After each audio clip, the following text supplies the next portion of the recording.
Yo he sido tu esposa, yo fui tu enamorada, yo he sido tu novia, yo ahora soy tu esposa, yo he sido tu novia, yo ahora soy tu esposa.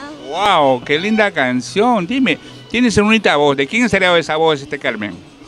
Según mis padres me dicen que lo que le gustaba más la música fue mi mamá, que también le gustaba cantar, pero nunca se atrevió así a salir, a brindar su talento, ¿no? Para que lo puedan descubrir.